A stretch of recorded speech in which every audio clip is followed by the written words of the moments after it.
Shalom mwana na urithi wa Mungu Baba katika Kristo Yesu.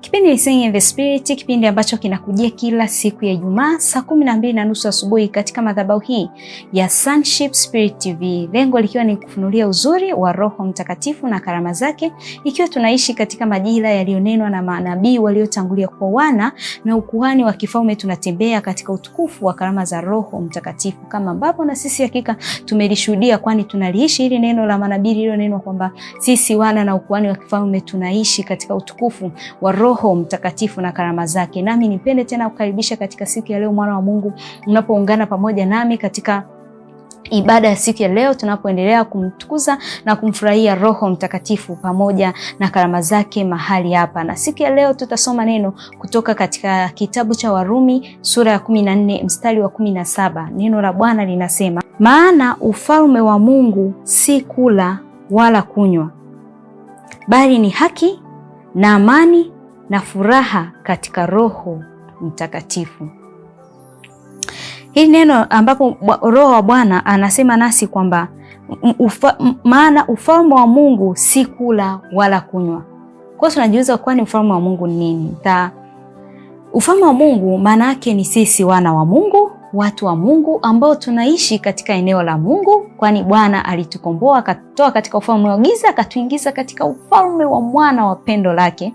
Na sisi tuna Roho wa Mungu, lakini pia sisi tunaishi na tunaongozwa na sheria za Roho Mtakatifu ambalo ni neno la Mungu Baba katika Kristo Yesu. Na hiyo ndio definition fupi ya kwamba ufalme wa Mungu ni nini, kwani sisi ni wana wa Mungu ambao tumezaliwa ndani ya ufalme wa Mungu, tuna Roho wa Mungu Baba na tunaongozwa na sheria na kanuni za Mungu Baba ambao ni neno la Mungu Baba. Hapa anatuambia kwamba sio kula na kunywa, kwamba sio kwamba of course ni karama ya Mungu kula na kunywa, ila ufalme wa Mungu is not about kula na kunywa. It's a part of it ambao unaweza kaenjoy kula na kunywa, lakini ufalme wa Mungu anasema kwamba ni haki, ni amani na furaha katika Roho Mtakatifu.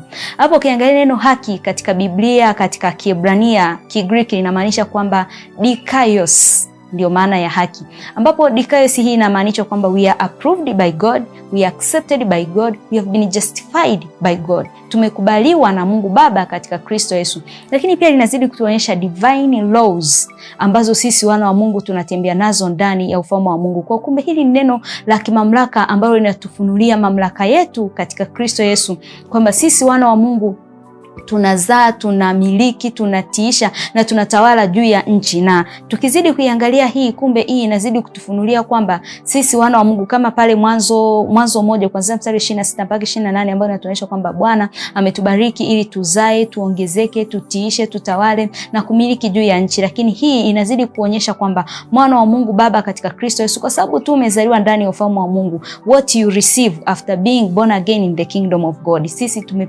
tumepewa mamlaka na Mungu Baba kama wafalme tunaotawala na Mungu Baba akiwa ndiye mfalme mkuu ambaye anatawala pamoja nasi. Kwa sisi kumbe nazidi kutufunulia sisi ni eneo la Mungu Baba, sisi kama ukuhani wa kifalme wa Mungu Baba. Kwa maana anasema kwamba hapa ndipo Bwana anaiambia Zion kwenye Zaburi, anasema kwamba mahali ambapo nimepatamani nikae. Mahali hapo ni wapi? Mungu anakaa ndani yangu, anakaa ndani yako mwana wa Mungu, kwamba Mungu amekutamani akae ndani yako, kwa maana kwamba wewe ni ukuhani wa kifalme wa Mungu Baba ambaye unamwakilisha na kumwasilisha Mungu Baba hapa duniani, ukiwa unafunua kwamba wewe kumbe ni eneo la Mungu Baba ambapo anatawala na kutiisha kupitia wewe katika Kristo Yesu mahali hapa. Kwa hii inazidi kutufunulia kwamba sisi kumbe ni wenye haki wa Mungu Baba katika Kristo Yesu kwa njia ya imani, kama ambavyo tumejua kwamba tumepokea wokovu kwa njia ya imani. Hii yote inazidi kutuonyesha kwamba kumbe ufalme wa Mungu ni haki ya Mungu Baba katika Kristo Yesu, kwamba we have been justified by God himself.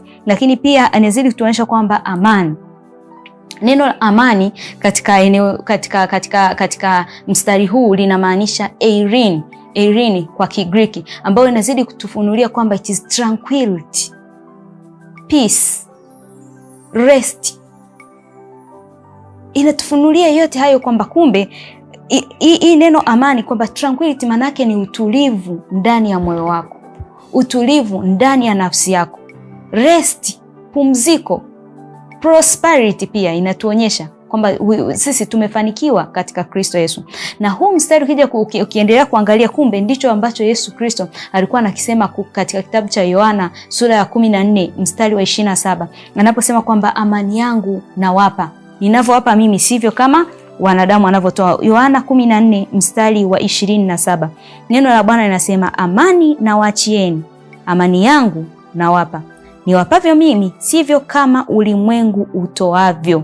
Msifadhaike mioyoni mwenu, wala msiwe na woga.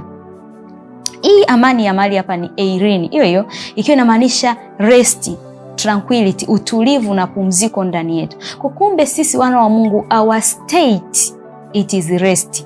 Tupo katika utulivu wa Mungu Baba, tupo katika pumziko la Mungu Baba katika Kristo Yesu. This is what we receive katika ufalme wa Mungu. Kwa hapa anapotuambia kwamba kumbe ni amani, na hii amani hii ndio ambayo tunakuja kuiona pia katika kitabu cha Wafilipi sura ya 4 mstari wa 6 mpaka wa 7. Neno la Bwana linatuambia hivi, Wafilipi sura ya 4 mstari wa 6 mpaka wa 7. Neno la Bwana linasema, msijisumbue kwa neno lolote, bali katika kila neno kwa kusali na kuomba pamoja na kushukuru, haja zenu na zijulikane na Mungu, na amani eirene ya Mungu ipitayo akili zote itawahifadhi mioyo yenu na nia zenu katika Kristo Yesu. Kwamba hii eirene, hii amani ambayo anaiongelea, kumbe ni ile amani ambayo inatufanya sisi tunabaki katika state of rest, state of tranquility, utulivu, peace. Na hiyo ndio nature ya mwana wa Mungu Baba katika Kristo Yesu, kwamba baada ya kuwa tumeupokea wokovu, Mungu haexpect sisi tunaishi maisha ya anxiety, kwamba you can't rest, hauwezi kupumzika, hauna utulivu ndani yako. Hapana, bali anasema ufalme wa Mungu ni haki ya Mungu Baba, lakini ni amani katika Kristo Yesu. Tumeona ni utulivu, ni utulivu, ni pumziko ndani yako, lakini pia anasema na furaha katika Roho Mtakatifu. Hii furaha inamaanisha gladness, inamaanisha thriving. Thriving maana yake ni ustawi. Tukiangalia katika Kigiriki, maana yake inazidi kumaanisha kwamba ni furaha, inazidi kumaanisha kwanza kwa Kigiriki inamaanisha kara, ambayo inamaanisha gladness, inamaanisha joy, inamaanisha hii amani, hii furaha anayoongea Roho Mtakatifu, inazidi kumaanisha thriving, inamaanisha be well. Yote hii ikiwa inatufunulia state ya mwana wa Mungu Baba katika Kristo Yesu. Kwa hiyo wana wa Mungu Baba katika Kristo Yesu, nataka pia tukiangalia katika kitabu cha Isaya sura ya 12 mstari wa 3, neno la Bwana linasema, basi kwa furaha mtateka maji katika visima vya wokovu.